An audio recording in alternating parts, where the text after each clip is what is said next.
All right, in case you missed it, federal leaders faced off in the only English debate last night.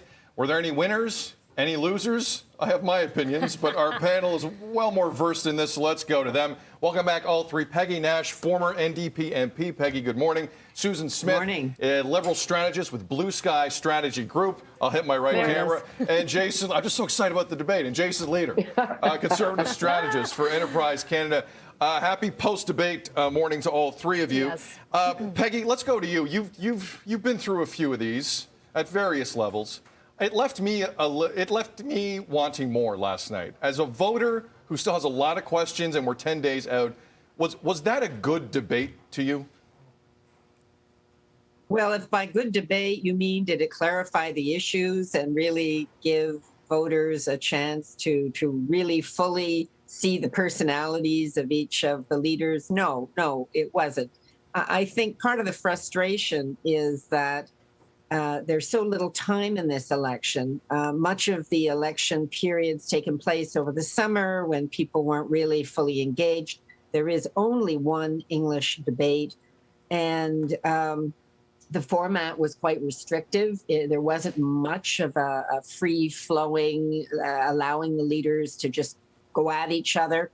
But that's kind of the nature of leadership debates. I don't find they're really great at digging. This kind of a debate is not great at digging down into policy. What you're doing, really, in my view, is getting a sense of the personalities of the leaders. You're getting a sense of some of the hot button issues. What does one leader want to go after another with? What are those issues? And, sadly, I think for many voters, that's, snippets of a leadership debate, maybe as much as they're going to get before they have to go to the polls because of the timing of the election. Jason, for you, so let's talk about some of those hot button topics. China being brought up, foreign policy, what is happening with the two Michaels.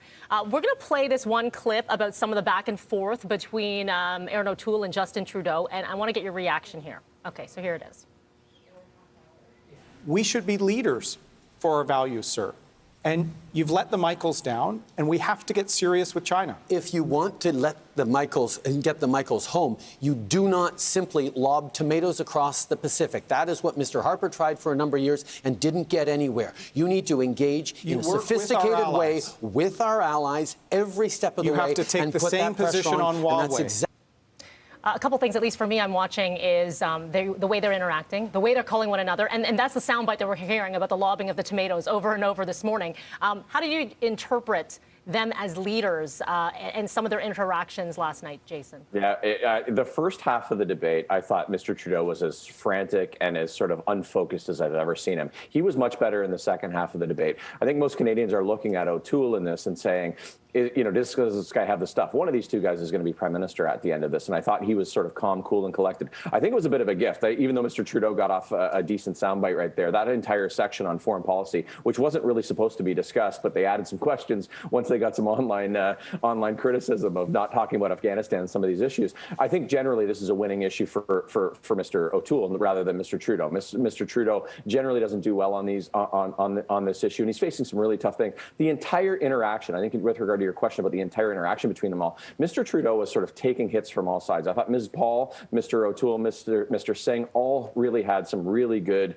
criticisms of Mr. Trudeau, and he's sort of not used to getting it from three different ways. But fundamentally, when you look at the debate and you look at, did Mr. Trudeau meet his objectives? I think most Liberals are probably unhappy with how sort of last night went. Did Mr. O'Toole meet his objectives? Probably. I think most Conservatives are saying, look calm, cool, and collected, looked sort of prime ministerial, and introduced himself to Canadians. Most Canadians saw Mr. O'Toole for the first time last night. Yeah, I mean, after the debates of a couple of years ago, Andrew Scheer looked like he was in the ring with Mike Tyson for 3 rounds. I don't think Mr. O'Toole gave off that vibe. I actually think, Jason, I'm with you. I think if you're a Conservative in any way, shape, or form, I think Aaron held his own through 3 what could potentially be tricky debates. But Susan, first off, just the comments from Jason, do you agree with any of that? And how do you think that head-to-head fared? Because that's what I wanted more of last night, and that to me was the most disappointing thing. We are at a dead heat in these polls, and you have the 2 thoroughbreds sitting there, and I didn't get enough head-to-head. Were you disappointed by that?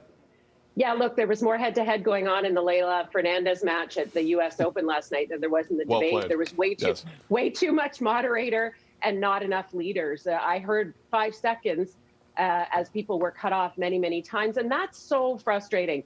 for people tuning in, trying to get a sense on the depth of policy and the comparison between the two leaders. I mean, politics shouldn't just be a personality contest. People have to like who it is that's going to lead them, but they also have to know what the policies are that people are putting forward. And that debate format last night, I think, left many people unsatisfied. On the foreign policy side of things, I think that exchange that you just showed actually shows a bit of the naivete on Mr. O'Toole versus the experience of Mr. Trudeau. People who watch the China file understand, A, that Canada has been working with its allies through the US and many, many other countries who have signed on in support of the approach for dealing with the two Michaels that are there. But foreign policy isn't a soundbite, and Mr. O'Toole was trying to encapsulate it down to that. Foreign policy is nuance, experience, and relationships, and that's what Mr. Trudeau has done. But I think what you're going to see going forward, we're into the last 10 days of this campaign. A few people would have tuned in to the debate. Given the dog's breakfast of a mess that it was from a format perspective, I think they very quickly pivoted back over to the tennis. I know I was peeking out at the other TV and in my family room watching Layla and cheering her on. So I think it's the last 10 days. It's a big run we're going to see. I think we're going to see Mr. O'Toole kind of hunkering down a little bit. And I think we're going to see Mr. Trudeau go on the offensive, talking about childcare, housing, and climate change. And that's what Canadians want to know about. Susan, Jason, Peggy, we could be going on for forever and on these very topics and issues. Please do come back. And we would love to get your expertise and your opinions as you mentioned, 10 more days to go and advanced polls open up this morning. Thank you to all of you. Appreciate it. Thanks. Thank you.